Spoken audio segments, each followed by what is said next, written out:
Good evening, everyone. Welcome and thank you very much for coming here to our county chambers, and to those who are participating virtually. Just ask everyone to take their seat.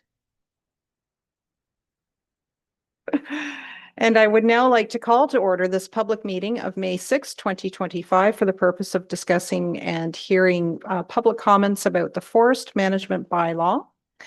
And with that, I would like to, I will give a little bit of an introduction. My name is Andrea Matrosas. I am the Warden of Grey County, and I would like to be able to, I'll outline how our agenda will go this evening, so you know when will be the opportunity for members of the public to be able to share their comments after we have our staff presentation.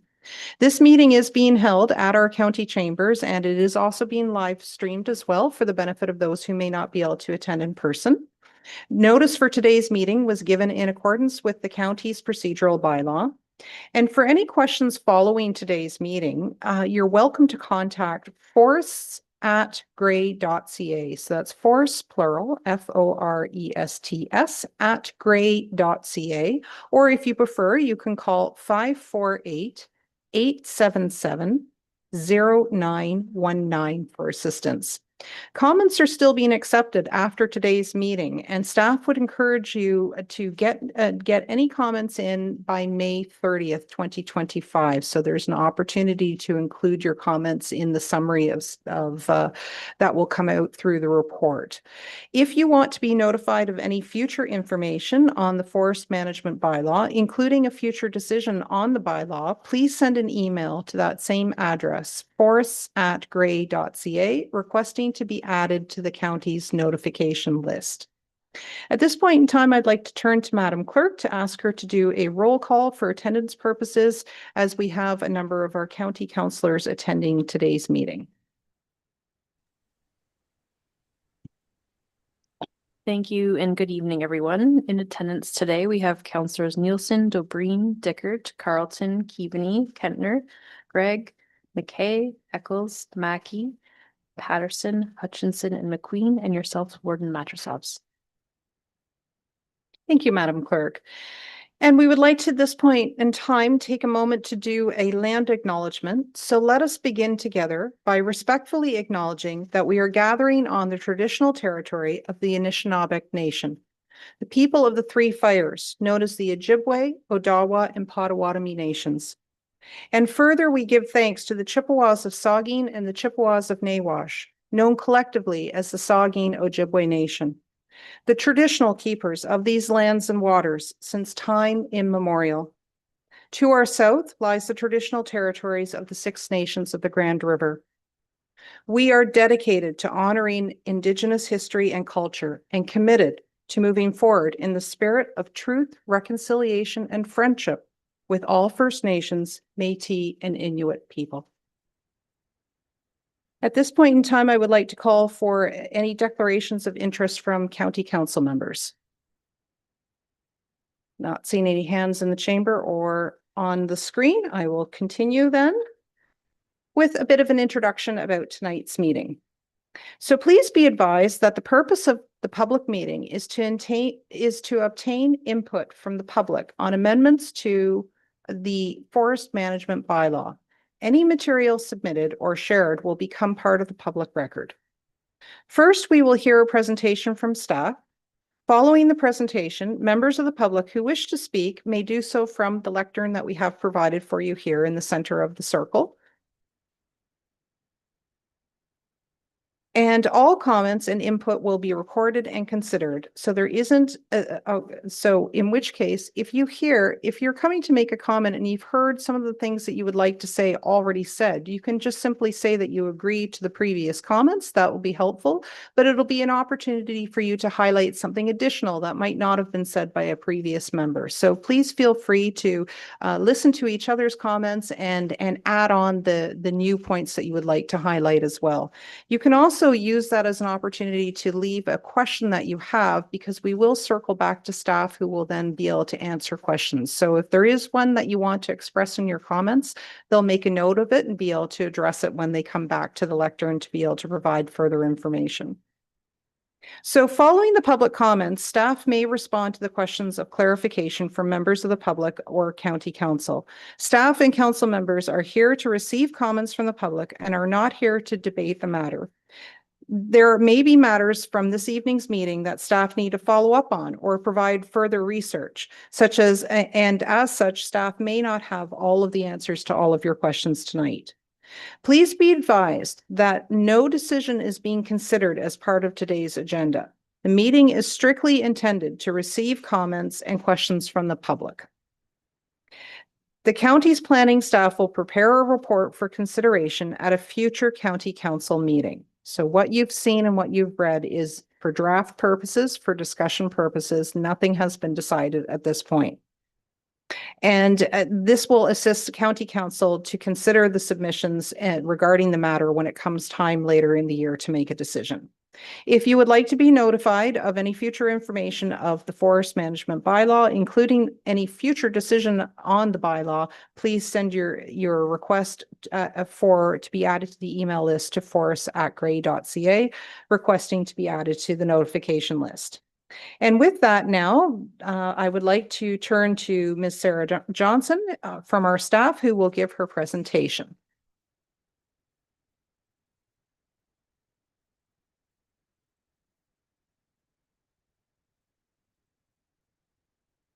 Thank you, Warden. So I feel kind of bad that I'm not facing everybody, but I guess we have to face one direction.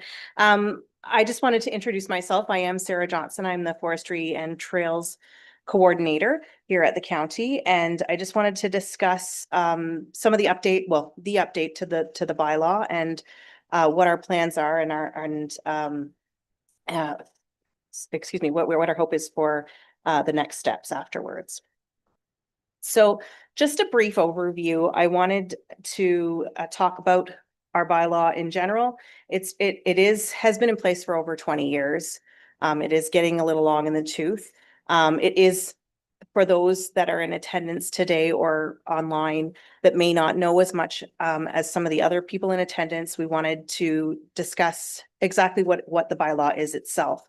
So the bylaw, the forest management bylaw, is a bylaw that regulates how trees can be harvested in woodlands in the county. It enforces permitting for tree removal, the protection of forests, while allowing for responsible harvesting. It is a forest management bylaw. It's not a municipal tree bylaw. There is some differences there. Obviously, in that previous statement I just made, it's dealing with what's called a woodland. And obviously there's a lot of terms that are going to go around in my presentation. So I'll try to define them as we go so that everybody is understanding what we're talking about. So when we talk about woodlands as it applies to the bylaw, we're talking about 1 hectare or more of a minimum number of trees that varies by size. And there's a much more complex definition in the bylaw talking about size of the trees in that hectare. But it's a certain number of trees within 1 hectare or greater. That's a good kind of starting point and definition to keep it simple. Why are we updating this bylaw right now? We have needed to have some updates done for a while. There's been some legislative changes. There's a lot of administrative and interpretive items that need to be tweaked and updated. And then there has been some policies that have recently, or more recently than the bylaw, come into place that we want to be more in alignment with. So as the warden has said, we're here tonight to hear public input. There's no decision that's being made at this meeting tonight. So just to dive a little bit deeper into our existing bylaw, the bylaw applies to all woodlands in Grey County. It has 2 kinds of harvesting permits within a woodland. So we have what's called a circumference limit permit, as well as a good forestry permit. So circumference limit harvesting, in simple terms, is targeting trees that are of a certain size or larger, and when you have completed that harvest, you keep every tree that's left behind is of a lesser size. Good forestry is a term that means when you're harvesting, you're targeting trees of all size classes. And you're also targeting trees that could be diseased or disformed or crowded to basically promote the overall health of a woodlot. In addition to these two types of permits, there's also a third permit that we call a minor exemption. We call it a minor exemption, but essentially it's a clear cutting permit. And sorry, lost my place here. It's a little bit more of an in-depth process when it comes to the application process. It's not just a simple, hey, here's my permit, I want to clear trees. It has to go through council. It has to be go through a public process, and there is an actual decision that's made by council for it. It requires a few additional reports. It could require additional studies, like an environmental impact study or another municipal requirement as part of that process. The other thing that I neglected to include on my slide here is there are exemptions to the bylaw that exist, including things like if a person wants to cut down a tree for firewood for heat of their property, that does not require a permit.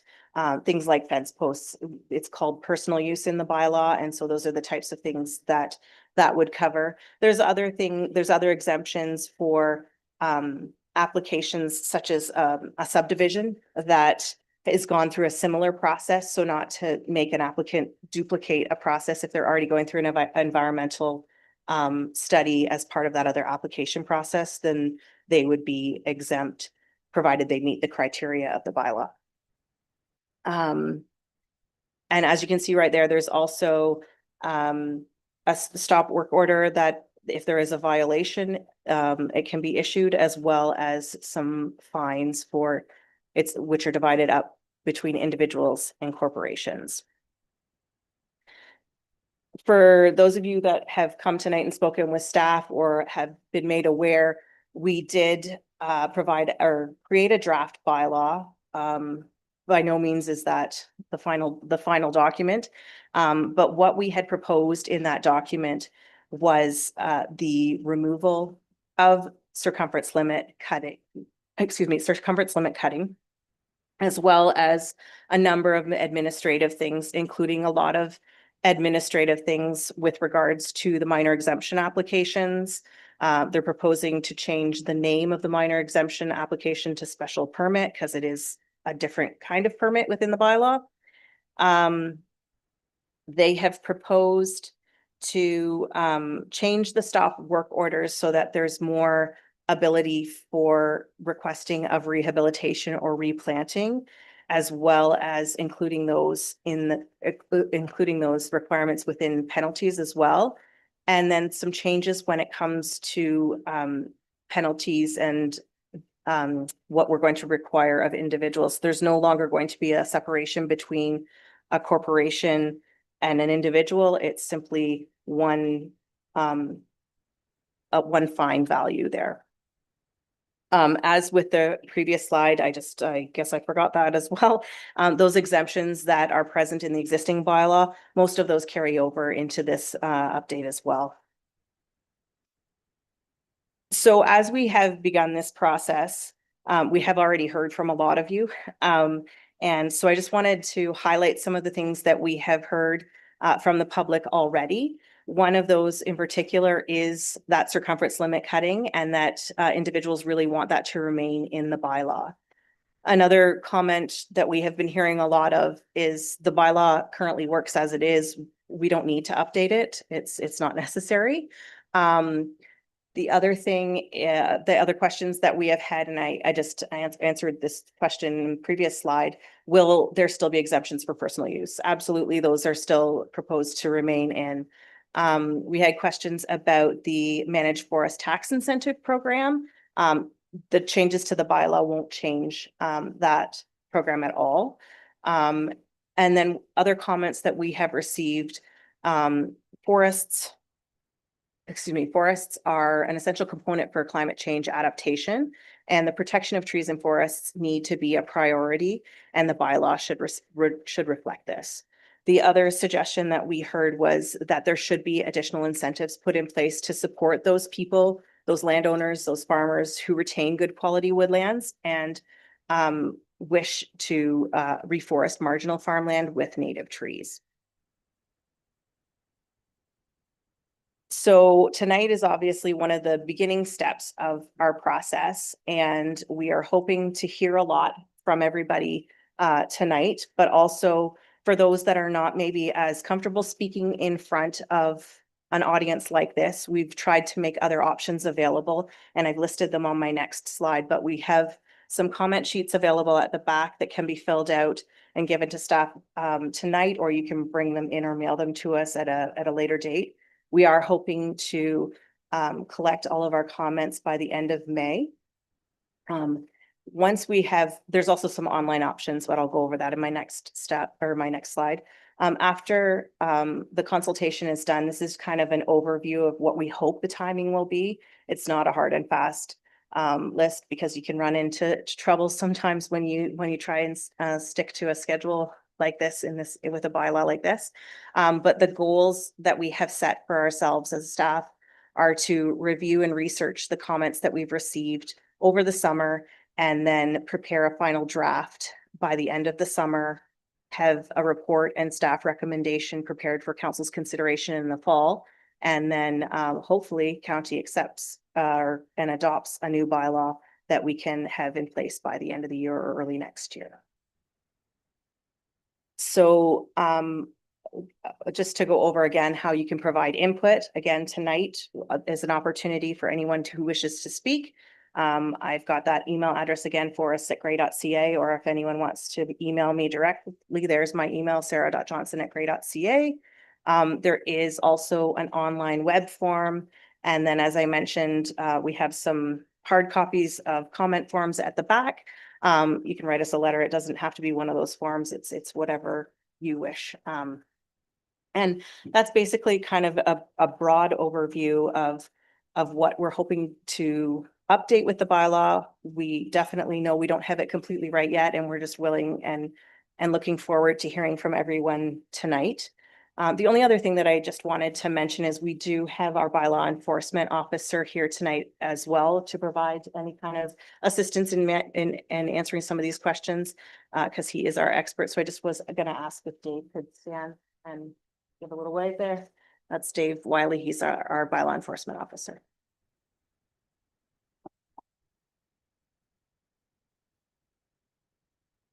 Okay, thank you very much. So having heard Ms. Johnson's presentation, first of all, before we move to the public comments, I will just look to council members either virtually or here in the chamber to see if they have any initial questions of clarification for staff before we open the floor for the public comments. So I'm just looking on the screen, not seeing any virtual hands there, not seeing any hands here. Okay, good. It looks like we are ready to move on into the public comments. So we'll move on to this portion of the meeting. And as a reminder, we are committed to conducting our meetings with mutual respect and decorum. Any offensive, insulting, or disrespectful language will not be tolerated. Before introducing your comments, please state your name for the record so that the clerk can make a record of today's meeting. And at this point in time, I'll like to look to those who are here who have joined us in the council chamber, and thank you again in advance for your participation and coming and learning more about it. And we are very eager to hear if you have comments you would like to add to the official record. So I'll put the call out if there's anybody that would like to, that's sitting here in the chamber, any members of the public who would like to come forward and ask a question or make a comment here at the lectern. Come on up. And if you could just begin with your name too, so that Madam Clerk can record that.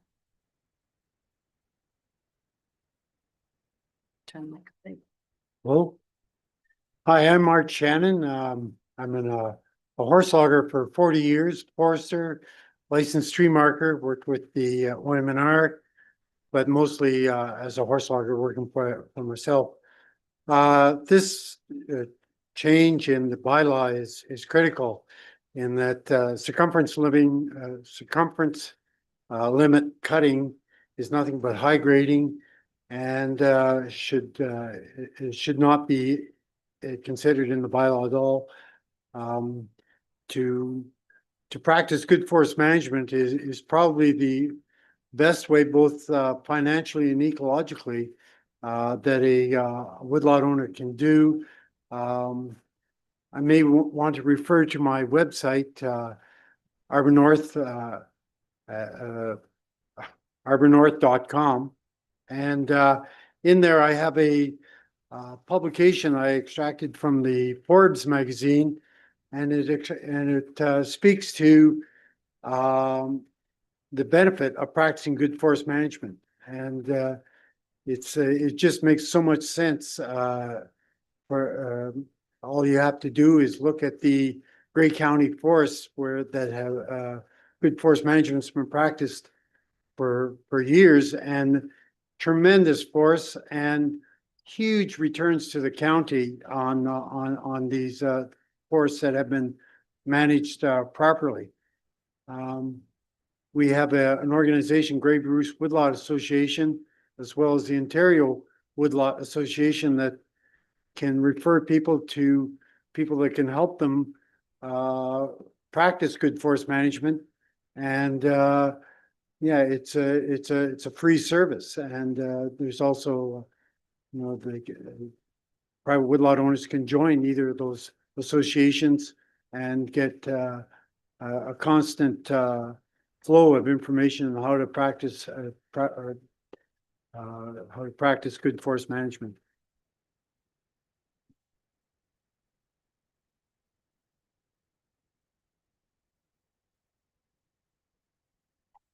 Thank you very much. I appreciate your comments, Mr. Shannon. And with that, I would like to put it out.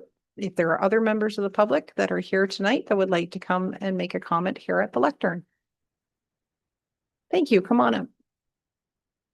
And if you could begin with your name, and staff will make sure that your microphone is on for you. There you go. Thank you very much. I participated, I'm here on behalf of the Bruce Grey Woodlot Association that I just mentioned. So I'm a resident in Ceylon, Flesherton area. We have 20 acres of land personally.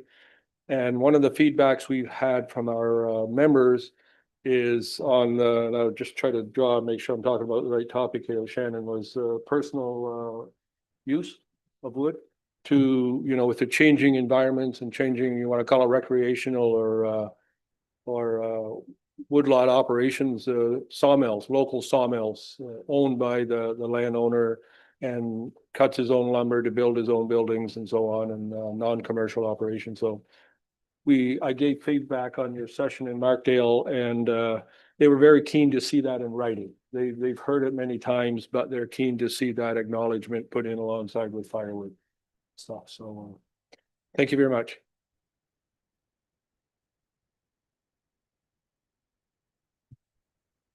And I'm sorry, could we just confirm your name just for the clerk's record? Thank you very much, Mr. Sharp. And are there other members who are here in attendance from the public that would like to come forward? Come on up.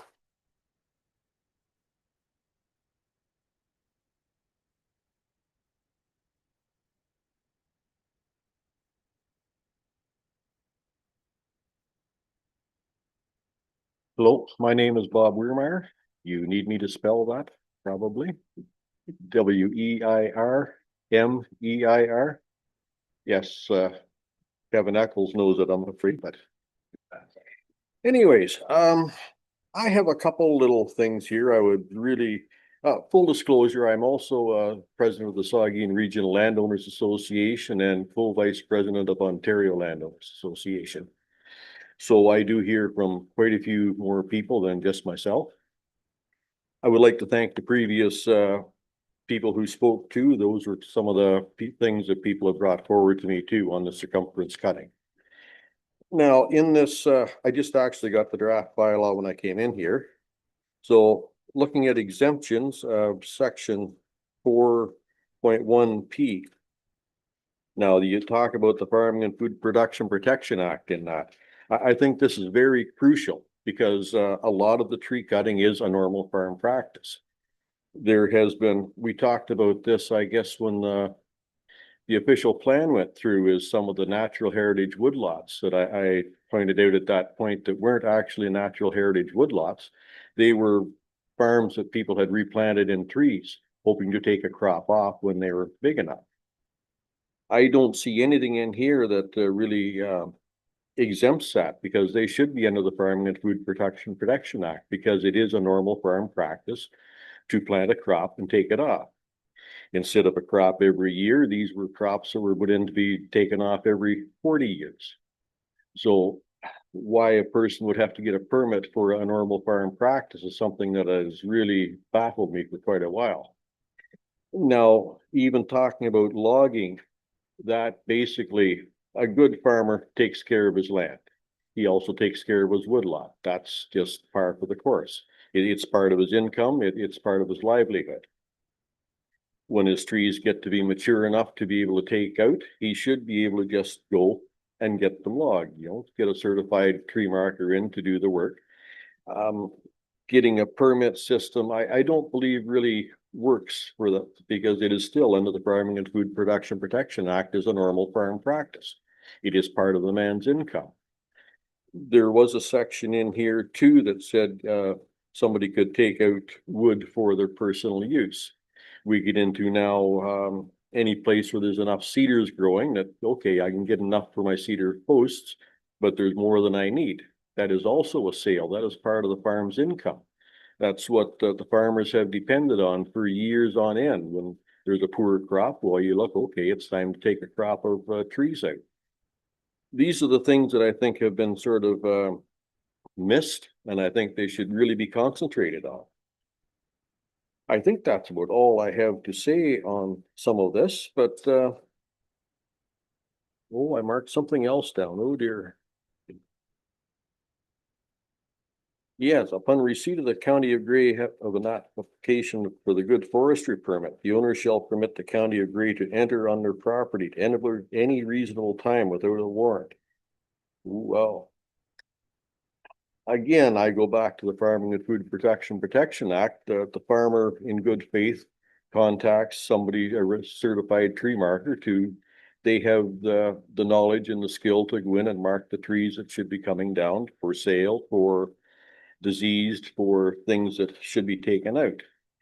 I'm really skeptical about where these permit systems apply on a ongoing farm basis. I think I'll leave it at that. Give somebody else a chance to speak. Thank you. Thank you very much. And the lectern is open for additional comments.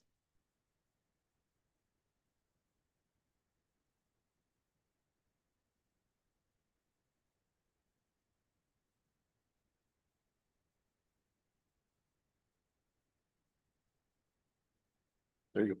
Oh, You're on. thank you. Okay, this is half the reason I came here, just to be in this building. My name is Dieter Stadnick. I will spell that one. That's DEIDTERSTADNYK. And I'm the vice president of the Saugeen Regional Ontario Landowners Association. I'm the young gun, apprentice, I guess. I just kind of pick up where Bob left off, moving through the bylaw as well. I just took a look at it. In the appeal section, I had the old one too, so I kind of cross compare, but in the appeal section, I just noticed in 8.1, there is the you can, where the conditions of an appeal. The old bylaw, there was a line where if no decision had been made, there was a course for appeal. And in this one, that line isn't there. It's if it's refused or if it's written, you can appeal, but just a lack of decision. There was no course of appeal. So I guess my input would be that why maybe, or question why that was removed, or if I think that should be added in if this I guess things are stagnating on the permit tree front, so the applicant has a path forward. For the covered enforcement and then general, section 11.1, where county council or the delegated authority may establish, amend, revise, and rescind policies and procedures from time to time regarding the granting of special permits and good forestry permits. Include but not limited to provisions related to the following. There's a list of different things here, like the fees, the requirements, considerations. That one I just wanted to make sure I was reading correctly. Does that mean that this whole bylaw is kind of fluid and can be changed at council's discretion at any time? That's correct? What we'll do is we'll gather all the questions and then we'll ask staff to address them. They've been taking notes along the way.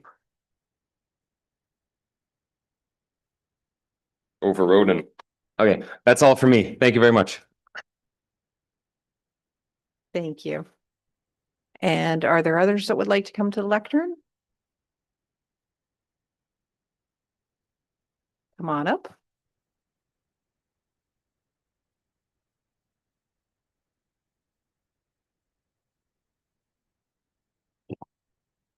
I don't have very much to say after that illustrious group that was preceded me, but looking at the financial aspects, now I realize fines and that have been increasing dramatically over the last 10 years. Dramatically is hardly the term you can use for some of the POA offenses. But I noticed that first conviction for individuals currently $10,000 or $1,000 per tree. At least the first conviction, I would suggest that's ingenuine for one purpose. What do you mean? $1,000 per tree. So it's really a fine of $10,000. So if there's a first offense, somebody's obviously confused and there's this and there's that. So it should be a nominal fine, like $1,000 is lots. Especially when you consider the average income of individuals in Grey County or all of Canada. And then secondly, subsequent convictions, they should be to some extent reduced because like $100,000, that'd be crippling. Like some people would never hold their head up above water again, if they screwed up that badly. Or like I say, unless there's a reason for this, $10,000 per tree. So that's 10 trees. Well, if you've screwed it up, you're going to sure take out a lot more than 10 trees. So that part doesn't make any sense. But in some that should be reduced, but particularly the first conviction, because usually nobody does this on purpose. And if there was some mix up in the understanding or whatever, or people who, there's an awful lot of people around who haven't finished high school, like there's no excuse for that, but still. So I suggest those should be cut way back as opposed to increase to $50,000 or $5,000 a tree for the first conviction. Like that's excessive, eh? People can't recover from that in a lot of cases. So that's what all I got to say. Oh, I'm Kevin Doyle from Tara, Ontario. As if there's any other Tara, but anyway. Center of the universe. I heard that just the other day about Tara. Are there others that would like to come forward?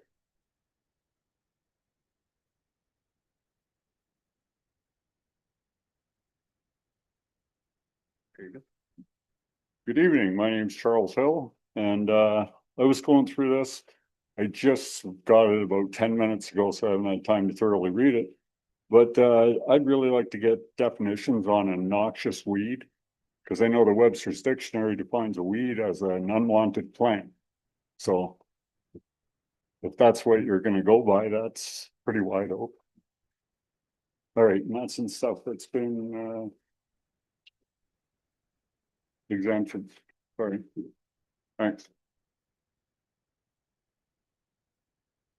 Okay, thank you very much. And the list is being compiled of questions that will be addressed by staff shortly.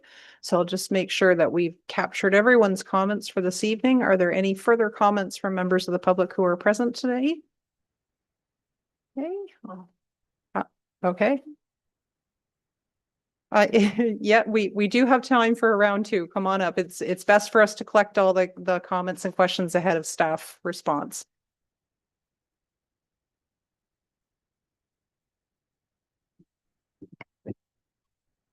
I've had a number of people come to the Landowners Association on something, and it should have been the first thing I brought up, but I got reading the draft bylaw and forgot all about it.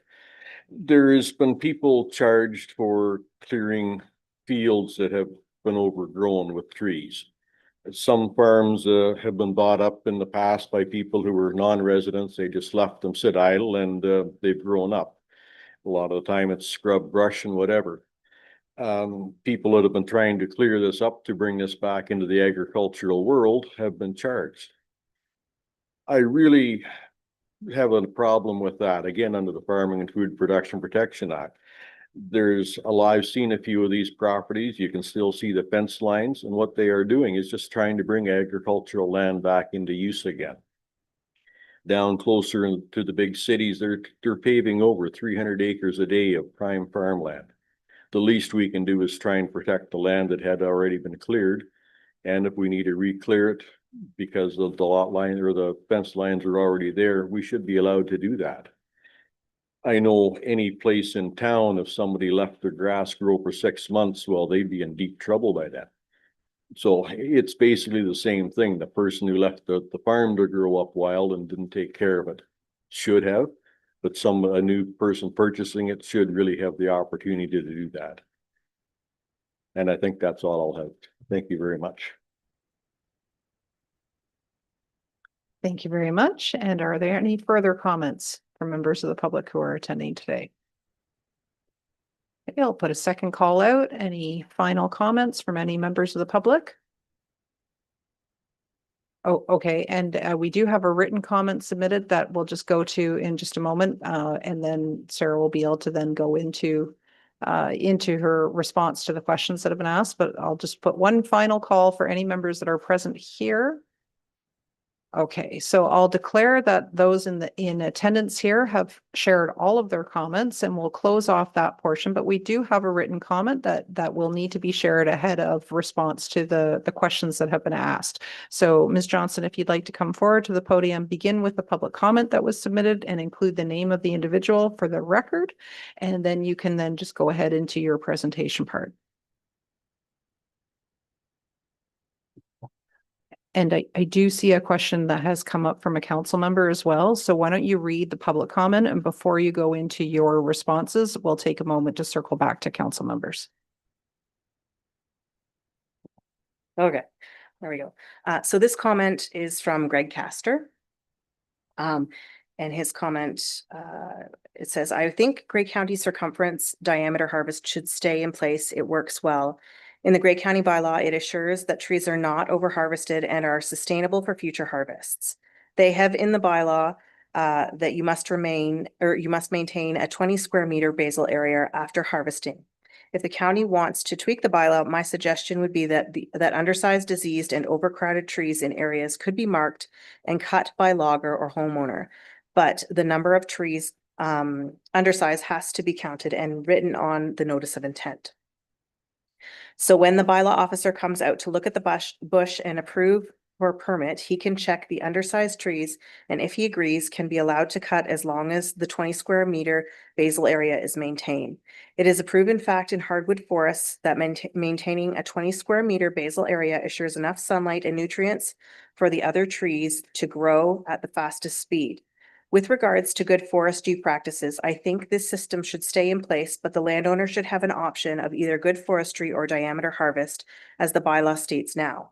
As a certified tree marker, there is certain things under good forestry I don't agree with. 1, a forester can reduce basal area to below 20 square meters.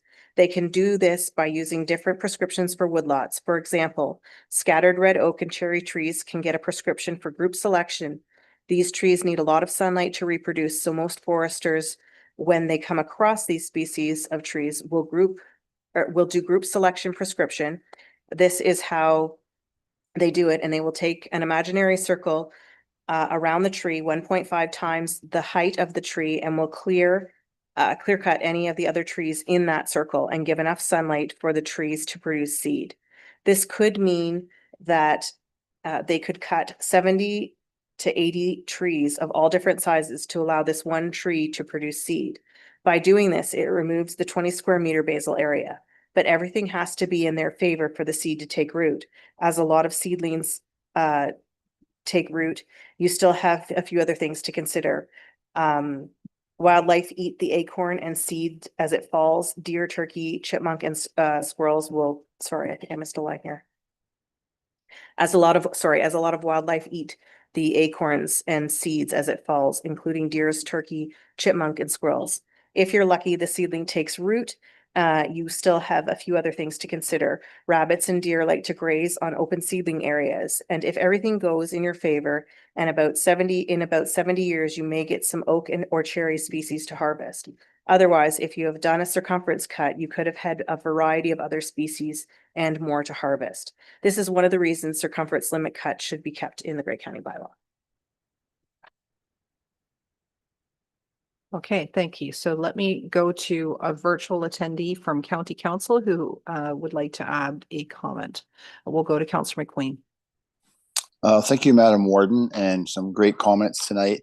I have listened to staff, as I said, on the agricultural, the agriculture advisory committee at Grey County, but something that has happened, and I'm sort of bringing it up, that something, as you were quite aware, Madam Warden, is we had an ice storm on the 29th and 30th of March, which has severely damaged a lot of forests throughout certain parts of Grey County. I don't think that the severity of it has been determined yet until the canopy appears.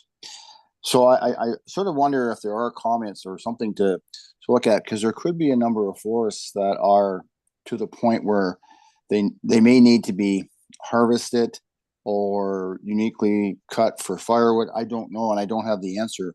But it's sort of a unique situation that the last time an ice storm affected the eastern side of Grey County was back in 1998, and there's still damages from that ice storm because the top of the trees get exposed from broken branches and the rot sets in. So I don't know if there's comments from those in the public, and it's sort of a situation, as you can tell, my clock's going off, a situation that could be unique of that future health of those forests. And I know, Madam Warden, you're quite aware of the ice storm had affected a part of Blue Mountains as long as Grey Highlands. I just wondered if there's any comments or any circumstances or unique circumstances that may have to be looked at in Grey County bylaw that I don't know if that would be of the three that was read out for regards to the purpose of tree harvesting and maybe a minor exemption, but there may be a circumstance that it may not fit any of the criteria that's in this current bylaw. So just because of the uniqueness of nature and the effects that it has occurred on those forests. So I don't know if there's any comments or maybe future comments on that, but I only raise it because I don't think we will know fully the health of those forests until time, until we see what does appear. Because I know there are trees that have affected that basically there's not many branches left, which then will become, I don't know, firewood or to be logged. They may be undersized as far as our current tree bylaw. There could be a lot of circumstances, or there could be areas where there needs to be massive clear cutting because of the dying of those trees. So I know it's unique, and I only raise it because you and I, our two municipalities experienced it, and I just wondered if that's a unique situation, but how would that be addressed if that was a sort of a unique situation? And there may not be an answer tonight, but there may be some thoughts in the future on that. Thank you. Thank you very much, Councillor McQueen. And then as we've closed off the public comments, we've heard from council members. The next step will be that Ms. Johnson is going to come to the lectern and be able to address questions. So we'll add that one to it, and perhaps that is related to section F 4.1U on the exemptions in terms of diseased or hazardous trees, and how that can be reflected in the context that Councillor McQueen has asked.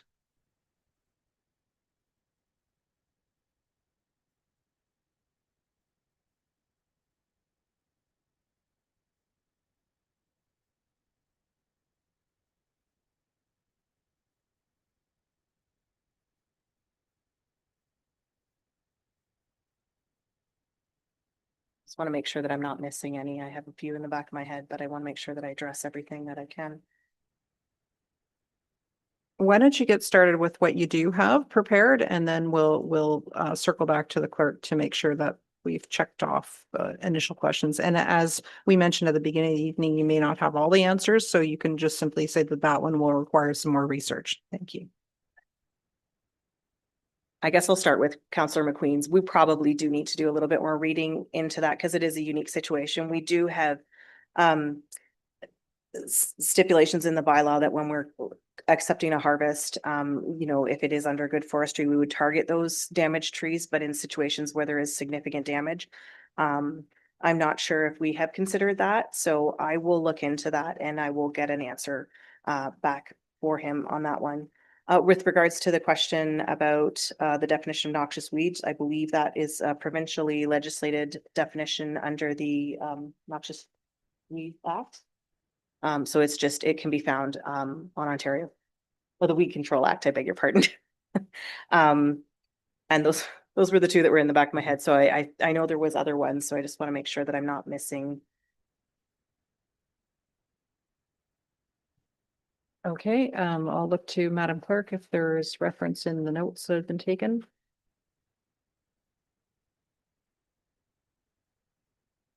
So the one question that I have noted here is the section 8.1 conditions of appeal and how a non-decision will be treated and why it was removed from the draft bylaw, because the old bylaw had a specification on non-decision.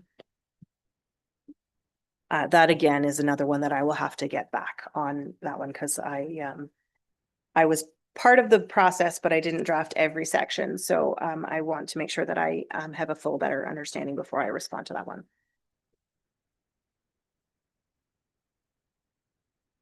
Okay, so I'll just look to the rest of staff that are present too, if they had noted any of the questions in their note taking that.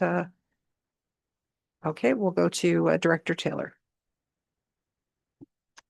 Thank you, Madam Warden. I think there was the one question or comment, and I'm just trying to find it exactly here about section 11.1, I want to say, of the bylaw with respect to the discretion of council. And Sarah, I certainly don't wish to speak for you, but we can look into that further and get a more polished answer on what that means. But my read of it is it does give council some discretion in the future should they wish to change the bylaw. And on a very practical purpose, we've seen that in other bylaws or legislation where it used to say you notify by an ad in the newspaper, but if you have no more local newspapers, then are there other ways you need to notify? So I think that's more or less a breadcrumb or a flag that there could be the need for future changes to interpretations or provisions of the bylaw in that regard, and council could seek to undertake those in the future if they wish. Sarah, I don't know if you have anything further to add, sorry. Okay, and I'll just look to Madam Clerk in terms of should there be something that needs updating, something that needs modifying, what would be the process as it would be a modification to a bylaw?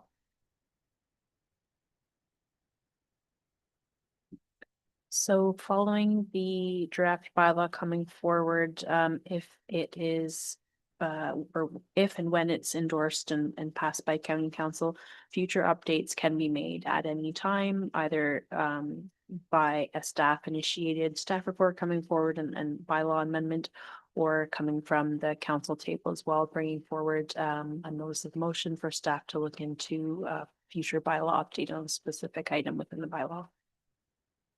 Okay, so in that process, there would be plenty of opportunity for members of the public to come forward in exactly the way that we're doing tonight, bring questions, make comments that would help formulate the recommendation that comes from the staff report. Okay, so perhaps what I'll just do then, we're a small enough crowd here in the room. I'll just look to public members. So you heard some of the answers. You also heard that some will require more, but just before you go too far away, Ms. Johnson, it will be difficult to facilitate turning the microphone on and off again, but if you could just indicate from the room to Ms. Johnson, what about this question that I asked, if there's something that you did not hear in response? Because I did hear a number of answers and also your reference to needing some more research. Okay, so Ms. Johnson, I'm not seeing any hands go up in the council chamber to indicate that you've missed any of the initial questions. But as we mentioned at the beginning, this is just one evening and opportunity to provide comments. So if you go home tonight and you think of, oh, I wish I had asked this, or I have further comments, I've talked to people and I now have further comments to share, you have until where our recommendation is to get those comments in writing or by phoning the phone number for assistance and sharing those comments so that it can be included by May 30th. So by May 30th, we'll give staff a chance over the summer to prepare what might be a different shape and form of the draft bylaw that will then come with a staff report and recommendations to council. And when it does come to council, it will always come to our committee of the whole, which means then we will then visit it 2 weeks later. So we'll hear the report. You can see the discussion that comes from council members. You can then digest it yourself. And if you have some further comments, then you're welcome to continue to share them so that council members can take it into full consideration when it comes to the vote that will ratify any of the decisions that we make at the committee of the whole. So with that, I don't see any further hands up. All right, so that does conclude the portion that does conclude our public comments. It does conclude circling back to county staff. And I think I've outlined a number of it, but I'll just look to staff then if Director Taylor or Ms. Johnson, if you would like to do any final notes in terms of summarizing the next steps for this proposed amendment. I know you introduced that at the beginning, but just so that people know as they're leaving what to expect next. Thank you. So I'll go over again, our hopes and of our projected timelines. So again, after tonight, we're going to be collecting comments and any research, anything else that the public wants to provide us. Hopefully by the end of the month, we can have all that into us. And then after we've got that consultation completed, we will be doing research and review of the comments received, as well as the information received. And part of that review will then give us hopefully a final draft of the forest management bylaw. And then hopefully in the fall, we will have a report prepared with that bylaw to present for county council's consideration. And then provided council approves that or makes a decision in favor of that, then we will have it in place by hopefully the end of the year. That's the hope. Thank you. And thank you for your presentation this evening to provide the extra details. So with that, what we will do then is we will conclude this meeting. I will put out a request for a motion to adjourn, and we will be adjourning this meeting at 7:54 p.m. May I ask for a mover? I see Councillor Hutchinson online has moved and Councillor Eccles has seconded. Any discussion? All those in favor, please raise your hand virtually or in person. Thank you, Madam Clerk. That motion is carried. Thank you very much, everyone. We appreciate you taking the time out of this beautiful evening to come and share your thoughts and comments. And I hope you have a good rest of the evening. Thank you.